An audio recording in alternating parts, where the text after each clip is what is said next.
आज हम ये देखेंगे कि कॉपीराइटिंग असल में होती क्या है और उसको सीखने के क्या तरीके हैं। और इस डॉक्यूमेंट में आज बहुत कम टेक्स्ट होगा, हम क्योंकि एग्जांपल्स की बेस पे देखेंगे कि कॉपीराइटिंग असल में है क्या और ये एक आम कंटेंट राइटिंग जो है और वेब वेब राइटिंग उससे कैसे डिफरेंट है, और इस राइटिंग के टाइप के रेट्स जैसे कि मैंने लास्ट वीडियो में बताया था क्यों इतने ज़्यादा हैं और उसकी डिमांड इतनी ज़्यादा क्यों है। तो सबसे इम्पोर्टेंट चीज़ ये जो बिल्कुल क्रक्स के तौर पे आप समझ लें कि कॉपीराइटिंग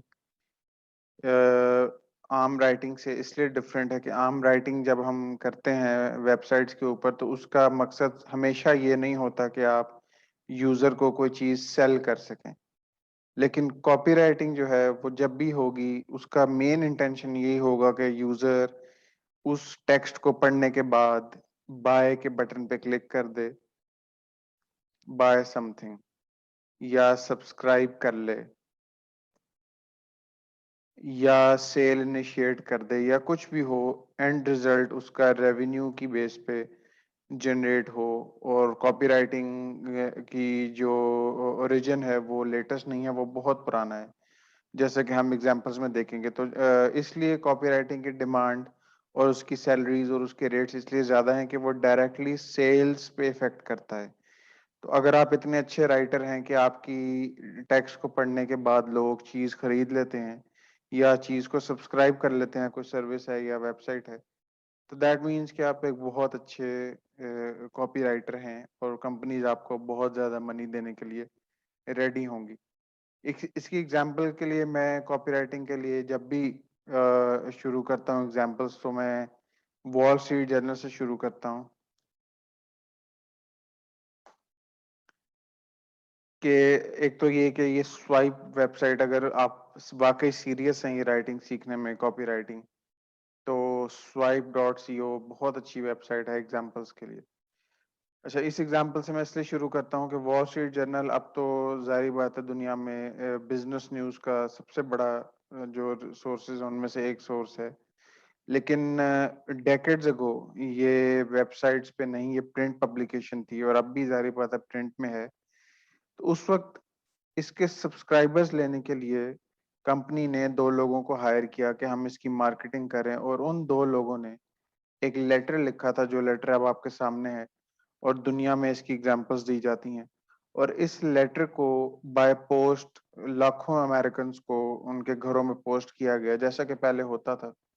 और इस टैक्स के नतीजे में लोगों ने जिसने ये लेटर पढ़ा उनमें से अक्सर ने इस लेटर को की बेस पे वॉल स्ट्रीट जर्नल को खरीदा, मंथली या वीकली उसको उन्होंने अपने घरों में लगवाया, और इस लेटर से 2 बिलियन की सेल्स जनरेट हुई। तो इसलिए इसको आज कहते हैं कि ये 2 बिलियन लेटर है, कि इतना ये अमेजिंग लेटर था, इतना इफेक्टिव था कि 2 बिलियन की सब्सक्रिप्शंस जनरेट हुई इससे, $2 बिलियन की। तो ये एग्जाम्पल अगर आप पढ़ें तो आपको पता चलेगा कि कॉपीराइटिंग कुछ नहीं है सिवाय इसके कि आपने यूजर को किस तरह लेकर चलना है, उसकी साइकोलॉजी को यूज करके और उसकी मेंटालिटी को यूज करके। तो अगर आप हम मैं इसको पूरा नहीं पढ़ूंगा क्योंकि ये इसके एक एक लाइन के ऊपर हम अपने कोर्स में एनालिसिस करते हैं, प्रैक्टिस करते हैं डिफरेंट टॉपिक्स के ऊपर। मैं स्टूडेंट्स को प्रैक्टिस करवाता हूँ कि वो उन्होंने अगर ये लेटर लिखना हो तो वो कैसे लिखेंगे। लेकिन अभी मैं आपको बताना चाहता हूँ कि कॉपीराइटिंग असल में होती क्या है। On a beautiful late spring afternoon 25 years ago, अब ये लेटर लिखा जा रहा है शायद 1970s या 80s में, और वो जिस जिसको मिला उन्होंने ये लेटर पढ़ा। Two young men graduated from the same college. They were very much alike to these two young men. Both had been better than average students, both were personable, and both, as young college students, were filled with ambitious dreams for the future. Recently, these men turned to their college for their 25th reunion. तो अच्छी copywriting की एक खसूसियत ये भी है कि story की base पे शुरू होता है। तो ये इस लेटर में बता रहे हैं कि दो लोग थे, दो स्टूडेंट्स थे, उनका सब कुछ सेम था। वो पढ़े भी एक जगह पे ही, सब्जेक्ट्स भी एक जगह पे थे, और उनके ड्रीम्स भी एक जैसे थे। और अब 25 साल गुजर चुके हैं और अपनी रियूनियन पे मिले हैं। They were still very much alike, both were happily married, both had 3 children, and both had gone to work for the same Midwestern manufacturing company. Same उनकी कंपनी में जॉब थी। शादी उनकी दोनों की हो चुकी थी। Both had 3 children, but there was a difference. अब ये है इस कॉपीराइटिंग की climax.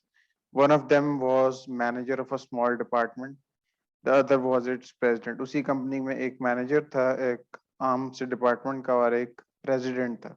What made the difference? अब यहाँ पे वो वॉल स्ट्रीट जर्नल को सेल करेंगे और वो बताएंगे कि इन दोनों में से जो शख्स वॉल स्ट्रीट जर्नल रेगुलरली पढ़ता था और उसकी बेस पे इन्वेस्टमेंट डिसीजंस लेता था और बिजनेस डिसीजन, आज वो प्रेसिडेंट है।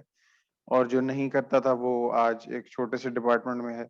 और एंड पे वो वॉल स्ट्रीट जर्नल की सब्सक्रिप्शन सेल करेंगे और यहाँ पे वो ऑफर देंगे। तो ये कॉपीराइटिंग की एक पीक एग्जांपल है, जिसकी बेस पे मैं अपने कोर्स में एक इस पे अच्छा खासा हम टाइम लगाते हैं कि ये इन्होंने कैसे लिखा, इसमें साइकोलॉजी की कौन सी ट्रिक्स यूज हो रही हैं। क्योंकि कॉपीराइटिंग, जैसे कि मैं अपने इस डॉक्यूमेंट में बताता हूँ, एक तो परफेक्ट इंग्लिश होनी चाहिए, इसमें तो कोई डाउट नहीं है। अगर आपको लिखना नहीं आता तो आप कभी कॉपी राइटर नहीं बन सकते, कंटेंट राइटर भी नहीं बन सकते। दूसरी चीज है साइकोलॉजी। साइकोलॉजी, आप यूजर को कोई चीज सेल कर रहे हैं तो डेफिनेटली साइकोलॉजी का एलिमेंट यूज होगा। और रिसर्च, रिसर्च इसमें क्यों इंपॉर्टेंट है ये हम अपने कोर्स में देखते हैं, ये मैं आगे वीडियोस में भी बताऊंगा।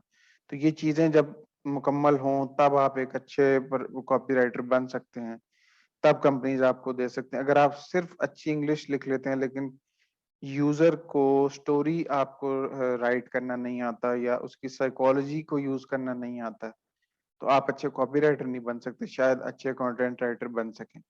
ये इंपॉर्टेंट है बहुत चीजें। तो ये एक एग्जांपल थी। इसी तरह अगर आप वाकई कॉपीराइटिंग में इंटरेस्टेड हैं तो हम लिखेंगे कॉपीराइटिंग एग्जांपल्स और हम जाएंगे इमेजेस में। तो ये इमेजेस तो आपको मिलेंगी, लेकिन मैं एक चीज बताना चाहता हूँ कि कॉपीराइटिंग में ये नहीं होता कि आपने लंबे लंबे एसेज लिखने हैं और उसकी बेस पे आपको पैसे मिले, नहीं। अक्सर आप देखते हैं केएफसी, मैकडॉनल्ड्स, जितने भी रेस्टोरेंट्स हैं जो खास तौर पे बाहर के, यूएस के, यूके के, यूरोप के ब्रांड्स हैं, उनकी जो ब्रांडिंग लाइंस हैं वो एक एक लाइन जो ये लिखी हुई है, उसके थाउजेंड्स ऑफ डॉलर एक लाइन के कॉपीराइटर्स चार्ज करते हैं। और इससे कॉपीराइटिंग में ये नहीं देखा जाता कि कितनी लाइंस लिखी गई। तो अगर आप एग्जांपल्स देखें तो आपको बहुत एग्जांपल मिलेंगे कॉपीराइटिंग की कि सिर्फ ब्रांडिंग की एक लाइन लिखी गई। फॉर एग्जांपल बेस कैंप है। बेस कैंप एक कोलैबोरेशन सॉफ्टवेयर है, क्लाउड बेस्ड ऐप है, और इसके ये जो लाइन लिखी गई है किसी कॉपीराइटर ने लिखी होगी। ये बटन डिजाइन किया होगा किसी कॉपीराइटर ने कि यहाँ पे बटन होना चाहिए, उस बटन के नीचे हमने ये लिखना है कि 5,000 companies signed up for this service in the last week alone. ये अब वो साइकोलॉजी के साथ खेल रहा है। दैट डजंट मीन कि ये झूठ है, लेकिन अगर आपने ये लिखा है कि इस सर्विस को 5,000 लोगों ने सब्सक्राइब किया है लास्ट वीक, तो इसका मतलब है कि ये सर्विस बहुत जबरदस्त होगी, और ये पैराग्राफ ही किसी कॉपीराइटर ने लिखा होगा और इसके बहुत मनी चार्ज की होगी।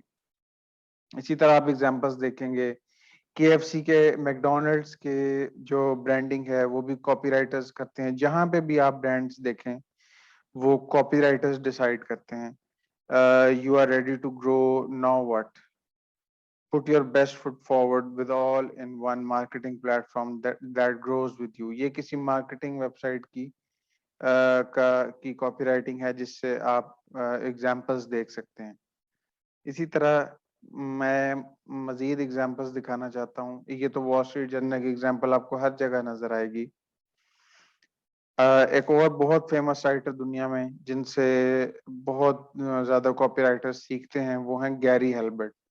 ये भी एक पुराने और क्लासिक कॉपीराइटिंग की एग्जांपल्स इनसे आप ले सकते हैं कि ये भी मल्टी मिलियनेयर थे अपनी सिर्फ राइटिंग की बेस के ऊपर, और कॉपी राइटिंग के पायनियर्स में से थे। तो यहाँ पे वो एग्जाम्पल बताते हैं कि किस तरह उन्होंने अपनी राइटिंग को यूज करके जो है वो मिलियनेयर वो बने, सिर्फ अपनी राइटिंग को यूज करके। इसी तरह सेल्स लेटर की एक टर्म है जो कि बहुत इंपॉर्टेंट है, और आप इसको गूगल करें। जैसा कि मैं बता रहा हूँ ना कि इस वीडियो में मैं एक क्विक ओवरव्यू दूंगा उन लोगों के लिए जो खुद से ड्रिवन हैं, जो खुद सीखना चाहते हैं। उसके लिए एक तो मेरा कोर्स है कॉपीराइटिंग का, लेकिन उससे पहले बहुत ज़रूरी है कि आप एक ग्राउंड बनाएँ। आपको पता हो कि कॉपीराइटिंग इम्पोर्टेंट क्यों है और वो है क्या? तो सेल्स लेटर्स दुनिया में लिखे जाते थे और अभी भी लिखे जाते हैं, और कि किसी भी प्रोडक्ट की और उसको पढ़ने के बाद यूज़र उस प्रोडक्ट को ऑर्डर कर देता है अगर आपका लेटर अच्छा है। इसी तरह हम कुछ और एग्जांपल्स देखते हैं ताकि हमें पता चले कि कॉपीराइटिंग दुनिया में किस तरह यूज़ हो रही है। और उसके लिए इंटरनेट पे बहुत एग्जांपल्स हैं, अगर कोई सीखना चाहे, आइडिया लेना चाहे तो आपको बहुत आइडियाज़ मिलेंगे। और जैसा ये नॉर्थ फेस एक बहुत फेमस कंपनी है क्लोथिंग की, वो जब ये फॉर एग्जांपल ऑफर दे रहे हैं 15% less adorable than an actual hedgehog, but 60% more durable and now 25% off. Copywriting में एक चीज बहुत इंपॉर्टेंट है और वो है humour. Humour, right amount of humour और विट आपको बहुत आगे ले जाती है कॉपीराइटिंग में और कस्टमर से सेल इनिशिएट करवाने में। तो आप देखेंगे इनका शू वही है, इस पे इन्होंने ड्राइंग करके उसको हेजहॉग की शेप दी और फिर उसके अराउंड इन्होंने अपनी कॉपी लिखी कि 15% less adorable than an actual hedgehog but 60% more durable. इसमें अपनी इन्होंने ड्यूरेबिलिटी सेल कर दी और फिर उन्होंने 25% ऑफ भी दे दिया। अब इसको वो सिंपली भी लिख सकते थे कि नाउ 25% ऑफ, लेकिन जो ये ब्रांड्स हैं ये मिलियंस ऑफ डॉलर्स हर साल खर्च करते हैं अपनी ब्रांडिंग में, वो अपने कॉपीराइटर्स को बहुत हैविली पे करते हैं जिसके रिजल्ट्स उनको मिलते हैं। बटन कहाँ हो ये भी कॉपीराइटर बताता है कि कहाँ बटन होना चाहिए, और उस बटन के ऊपर ये जो दो वर्ड्स लिखे हैं गेट इट, इस पे बाय क्यों नहीं लिखा हुआ, गेट इट क्यों लिखा हुआ है, बाय नाउ क्यों नहीं लिखा हुआ। ये चीज़ें पूरी एक स्ट्रेटजी में फॉल इन करती हैं कंटेंट की, और इसके ऊपर घंटों सोच विचार होता है कॉपीराइटर्स की तरफ से। और रैंडम सोच विचार नहीं, ए बी टेस्टिंग होती है। ए बी टेस्टिंग कॉपीराइटर्स की तरफ से जब होती है कि कौन सी चीज़ जो है वो सेल्स इनिशिएट कर रही है और कौन सी नहीं, और उसकी बेस पे फैसला होता है। तो इस तरह के बहुत एग्जांपल हैं। हर क्लोथिंग ब्रांड की जो वेबसाइट्स आप देखते हैं उसके ऊपर जो टेक्स्ट लिखा होता है वो कॉपीराइटर्स लिखते हैं। ये एक एग्जांपल है कैंप की, कैंपिंग करने के लिए। तो इसका जो भी वेबसाइट है इसके साथ टेक्स्ट लिखा हुआ है कि girlfriend kick you out of the apartment, आगे क्वेश्चन मार्क। ये है कंपनी का नाम,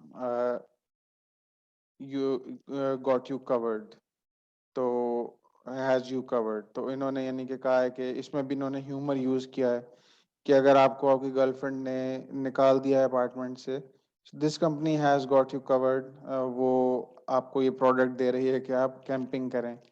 ये एक एग्जाम्पल है। और कितनी, ये सिर्फ 2 लाइंस हैं। नीचे उन्होंने अपनी सोशल मीडिया के बटन्स दिए हैं, यहाँ पे उन्होंने क्लिक करके आप चीज़ खरीद सकते हैं, लेकिन ये एक बहुत अच्छी कॉपी की एग्जाम्पल है। ये इस वेबसाइट को आप जरूर देखें, हब स्पॉट, इस पे एग्जांपल्स हैं। ट्रेलो बहुत फेमस टूल है, ये भी कोलैबोरेशन का, ऑनलाइन वर्क कोलैबोरेशन का। इस पे जो लाइंस लिखी हैं ये भी कॉपीराइटर्स ने।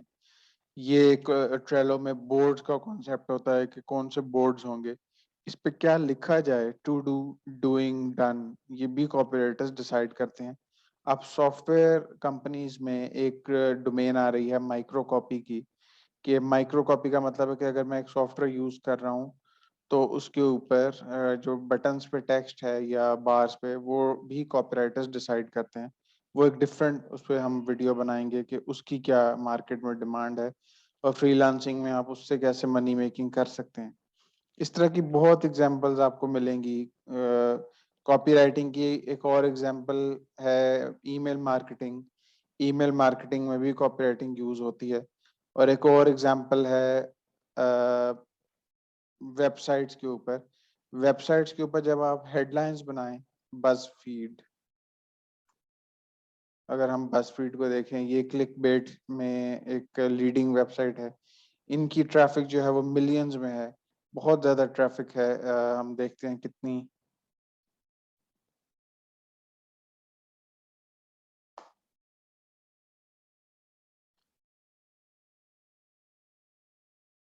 अच्छा, हम देखते हैं कि फर्स्ट क्वार्टर ऑफ 2020 में फॉर एग्जांपल इनके विजिटर्स थे, BuzzFeed had more than 1.2 billion page views. सिर्फ मार्च में इनके पेज व्यूज जो थे 1.2 बिलियन थे। ये वेबसाइट इतनी फेमस क्यों हुई कि इनकी टाइटल्स बहुत फैसिनेटिंग, बहुत क्लिक बेट होते हैं और ये रीडर को मजबूर कर देते हैं कि वो इस पे क्लिक करे। और यहाँ पे राइटर्स की डिमांड, और फिर बसफीड से हजारों उस तरह की वेबसाइट्स आई जो जिनके क्लिक बेट टाइटल्स थे, और उसमें डिमांड जो है वो ऐसे लोगों की है जो अच्छे कॉपी राइटर्स हों और जिन्हें टाइटल्स बनाना आता हो। साइकोलॉजी को यूज करेंगे तब भी आप टाइटल्स बना सकेंगे। तो कॉपी राइटिंग सीखने के बहुत फायदे हैं, उसमें से वेब राइटिंग में भी फायदा है। और अच्छा, ये शॉपिफाई की एग्जांपल है। शॉपिफाई में ये जो बटन्स हैं, ये सब टेक्स्ट, ये कॉपी राइटर्स डिसाइड करते हैं। ये जो वेबसाइट है स्वाइप, ये बहुत अच्छी वेबसाइट है। गो के सब्सक्रिप्शन बेस्ड है, कुछ देर बाद ये आपको कहेगी कि आप सब्सक्राइबर बने, लेकिन एग्जांपल्स बहुत अच्छी हैं। ये एक एडवर्टाइजमेंट है, मेरे ख्याल से ये किसी न्यूज़पेपर का, किसी डॉक्टर का, और वो अपने स्टेम सेल की रिसर्च या सर्जरीज को प्रमोट कर रहे हैं। तो ये भी डॉक्टर खुद नहीं बल्कि कॉपीराइटर ने डिसाइड किया कि क्या लिखना है।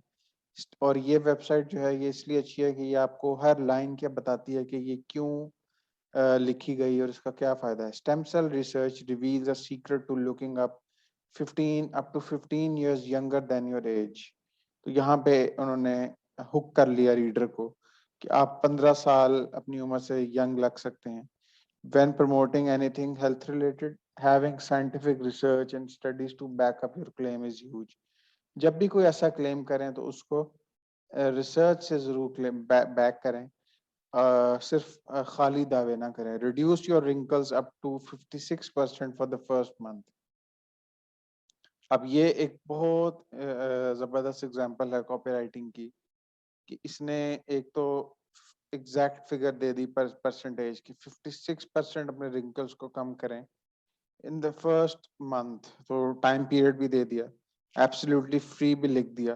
तो ये एक बहुत बड़े एक तो क्लेम्स हैं, लेकिन ये रीडर को डेफिनेटली हुक करेगी, क्योंकि इसमें साइंस की बात है, इसमें फिक्स परसेंटेज बताई है, इसमें हर चीज को, हर स्पेस को यूज किया है। अपनी स्पेस को किस तरह यूज करना है आपने कॉपी राइटिंग में, ये भी मैं अपने कोर्स में डिटेल से बताता हूँ। फिर इन्होंने इसमें डिटेल्स दी, साइंटिफिक भी होंगी, क्लेम्स की डिटेल्स भी होंगी। और इसमें इन्होंने बताया कि क्लिनिकल ट्रायल्स ने शो किया है, थेरेपी हुई और कि ये वाकई में रिंकल्स को कम किया जाता है। तो ये एक पूरा सेल्स लेटर है और एंड पे एक एग्जाम्पल है कि कांटेक्ट डिटेल्स जरूर दें। तो ये एक पूरी साइंस है कॉपीराइटिंग की। कांटेक्ट नंबर कहाँ लिखना है, कैसे लिखना है, ये हम नेक्स्ट वीडियोस में देखेंगे खुद करके। और कोर्स में तो मैं स्टूडेंट से बहुत ज़्यादा प्रैक्टिस करवाता हूँ, उन्हें मैं सैम्पल प्रोडक्ट्स देता हूँ कि उन्होंने इस चीज़ को सेल करना है तो वो क्या लिखेंगे, और फिर उसकी बेस पे हम डिस्कशंस होती हैं। लेकिन इनिशियली जो लोग इंटरेस्टेड हैं कॉपीराइटिंग में, वो इन वेबसाइट्स को ज़रूर देखेंगे, इन एग्जाम्पल्स को। और दोबारा इस चीज़ को मैं करूँगा कि परफेक्ट इंग्लिश, साइकोलॉजी और रिसर्च, ये तीन चीजें अगर हों तो आप एक अच्छे कॉपीराइटर बन सकते हैं। और अच्छे कॉपीराइटर के लिए मार्केट में बहुत ज्यादा अपॉर्चुनिटीज अवेलेबल हैं। नेक्स्ट वीडियोस में हम ये देखेंगे, नेक्स्ट वीडियोस, कि हम एक तो हम अप्लाई करेंगे प्रपोजल कि मैं अपवर्क या फाइवर या किसी भी प्लेटफॉर्म से एक जॉब लूंगा कॉपीराइटर की, और उसके लिए आपको प्रपोजल लिख के दिखाऊंगा कि हम अप्लाई कैसे करेंगे विदाउट एनी एक्सपीरियंस। हम ये अज्यूम कर रहे हैं कि आपका एक्सपीरियंस नहीं है कॉपीराइटिंग में। तो ये तो एक प्रपोजल हो गया, लेकिन कॉपीराइटिंग खुद से करनी कैसे है, सैम्पल्स, एग्जाम्पल्स, ये मैं खुद, एक तो हम मैंने आपको एग्जाम्पल्स दिखा दी, वो तो आप खुद से रिसर्च करेंगे, लेकिन करनी कैसे है ये मैं आपको लिख के दिखाऊंगा। हम कोई भी डमी टॉपिक्स लेंगे और उसको सेल करने की कोशिश करेंगे कॉपीराइटिंग की टेक्निक्स को यूज करके, जो मैं इन डिटेल कोर्स में बताता हूँ।